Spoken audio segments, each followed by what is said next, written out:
MAREIBAK MARAMDAM gi DAMAK THAWAINA PONTHA PIRAKHRABA ATHOUBA Bir Tikendrajit AMADI Thangal General Ningshingduna State ki Thakta Athouba Shing Numit Pangthokkhre Athouba ipa ipu singna MAREIBAK ki DAMAK THOUNA LEINA KATHOKHIBA adu Ningshingduna Manipur gi SHAKTAM KAIDANA THAMNABA MEEYAM PUNNA HOTNAMINNASI HAINA Chief Minister NONGTHOMBAM BIREN appeal TOURAKLI Kumja lising amaga Chanipal Madhuputara Mathoi gi Numit asida August 13 asida British ki mayokta Lan Hawi Haibigi Maralda Yubras Bir Tikendrajit Amadi Thangal General Ani Fasi Taudun Hat Kiba Numit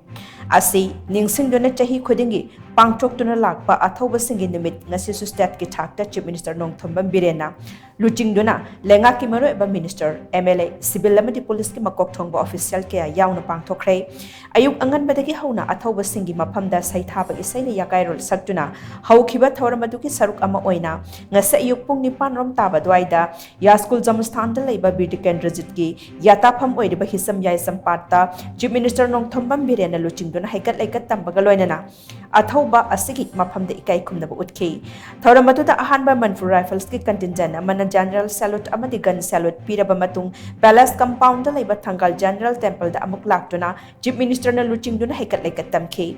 Haikat Laikat Tamba Adun Loiraba Matung Anisuba Manipur Rifles ki contingent Amana Athouba Asigi Maphamda General Salute Amadi Gun Salute Pituna Ikai Kumnaba Utki Athouba Shingi Numit Asiga Mari Lainana Chief Minister Nongthombam Birena Hai Athouba Shing Asigi THOUNA Lingjal Makoina Chatlamba Lichat Ngasigi Mirolna Khudung Induna Chakpa Mathau Tai Numit Asena Lakbada Athouba Shingi THOUNA Lingjal adu Ningshingduna Haujik Lamdam Masida Oiriba Phibam Asi Karamna Amadi Kari Khongthang Paikhatlaga Mikha Pondana Apunba Manipur gi SHAKTAM Asi Ningthina Ngaktuna Lamdam Asida Maherol Dagi Leminaraklaba Isil Inaw Sing Amato Oina Hingminana Hotnaba Tangai Phade Loinana Mitop Singna Manipur Thugaina Hotnarakliba Sing Karamna Ngaktokani Haiba Asida Kok Sungsinan Ba Mathau Tai Aikhoi Punmak Political Amadi Lanaigi Khetnaba Wakhalon Thadoktuna Apunba Manipur Ama Sagatminasi Haina Chief Minister Nongthombam Birena Makhatake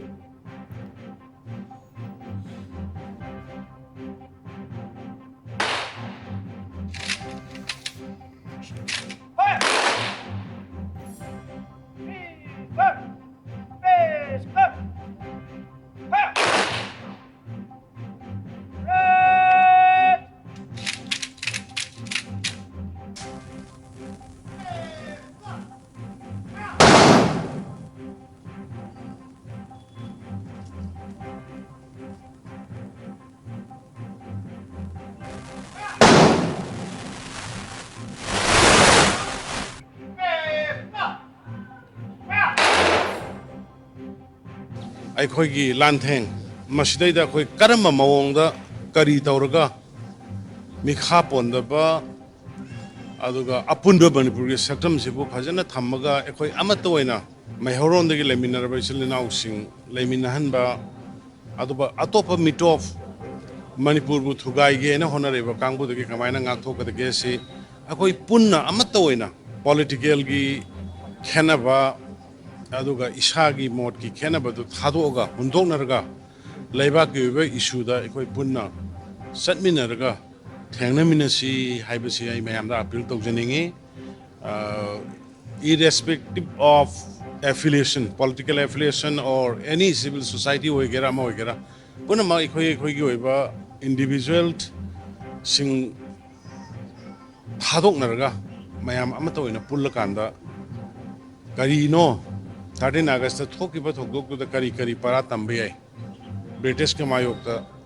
लान थेंगनाखिबदुदा सिपाही मंगा मोइगी आदगी Lakpa British की officer मंगा अखोइना मंगा का हाटखिबा दुगी मतुंग दो ओइरखिबा अदुगा ngasi अखोइना निंगसिंगिबसि हाइबना चिंगबा पोन मयामसि याम threat बार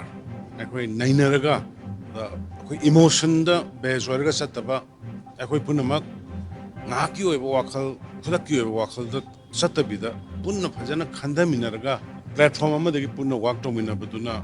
अखोइ मणिपुरगी अफबा ngasiगी अमदि तुंगी मिरोगी दंता अफबा ओइने अदुना अदमाइना खले अदुना मयाम पुन्नमंगना अखोइ यूनिटी फोर्स मदुम kai अपील तौनिंगी अदुगा I लेखिद्रबा इपा इपु मयाम बोइ ngasi मखोइगी मपानदगी ngasi अखोइना लेबाक अमा लेदना जाति अमा ओइना हिंगबा ngamaमिनि मखोइ बै सदांजलि कचरी अदुगा सैल्यूट तौजरी थैंक यू